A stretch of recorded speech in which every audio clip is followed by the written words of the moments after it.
Hello learners, welcome to the class again. This is the official YouTube channel of the Department of English, Government College Sirohi, and I'm your teacher Renuka Verma. In today's video, we're going to discuss and analyze the poem The Daffodils by William Wordsworth. We have had an text reading of the poem in the previous video. So let's begin with the analysis of the poem.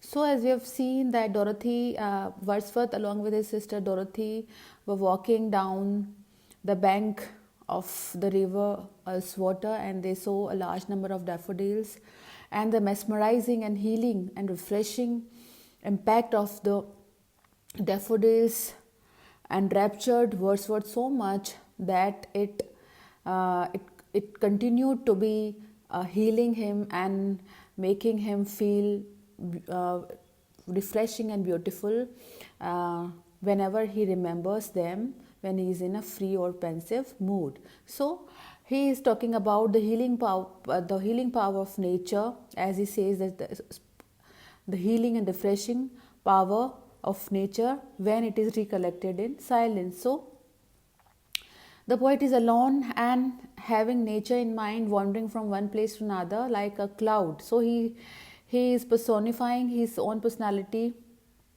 and he thinks that he is like a cloud which flies over vales and hills with the wind. So he so much enjoys the company of nature that he loves to wander like a cloud from place to place, from over vales and hills. Then when he was wandering over vales and hills, what does he do? He sees all of a sudden he sees a large number of golden daffodils which are growing on the bank of the lake under the trees. So he is so much mesmerized and amazed by the golden daffodils. A light breeze is blowing, making the daffodils flutter and dance with it. So when the wind is blowing, the light breeze is making the petals of the daffodils flutter and dance along with the breeze. Then for the poet, the view of these beautiful golden daffodils is similar to the stars. So he is comparing again, as he is giving a simile of the stars, stars shining and twinkling in the Milky Way. So he compares the daffodils to the stars shining and twinkling in the Milky Way. As far as the poet can see, he finds only the daffodils growing along the margin of a bay, and they seem to the poet to be very large in number. So they are so much large in number that all of these flowers are tossing their heads in a sprightly dance, and as far as he can see, he only see the golden daffodils dancing in their sprightly dance.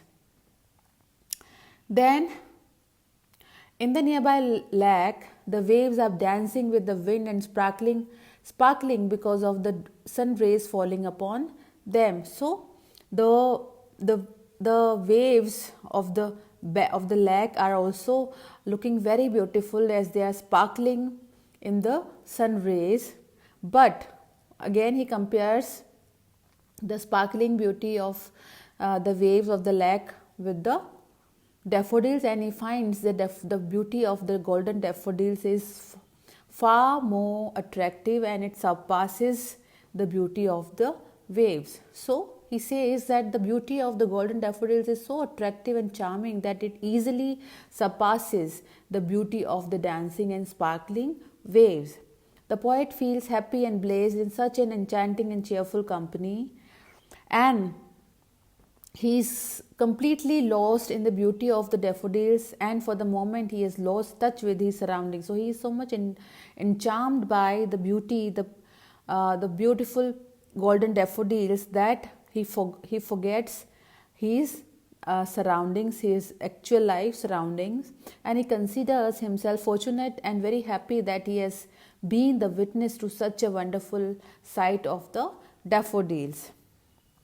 Then later he talks about the healing power of nature, and he says that whenever the poet is thinking of not being busy and he is free and he is in a thinking mind, in a pensive mood, and when he is lying on his couch, the daffodils flesh upon his imagination. So he can recollect all those beautiful moments spent in the company of the daffodils. So all those beautiful daffodils flesh upon his inward eye, his imagination, and the memory of the daffodils not only fills his heart with pleasure but also has a refreshing effect on him, and he feels like dancing along with the daffodils. So he's talking about the healing and refreshing power of daffodils in particular and of nature in general. And the poet says that whenever he is the imaginative faculty of a poet makes him feel very much glad and amazed when he is in a pensive mood, and he thinks about and he recollects all all those beautiful daffodils with his imaginative eye. So the poet is just a beautiful piece of writing about the beauty and the healing and charming effect of nature, and the sensitive heart of a romantic poet like Wordsworth is so much absorbed and so much elevated in the company of the daffodils that he writes a beautiful piece of poem which became an immortal poetry, an immortal emblem of the beauty of nature. So please go through the poem again. Enough for today. Thank you.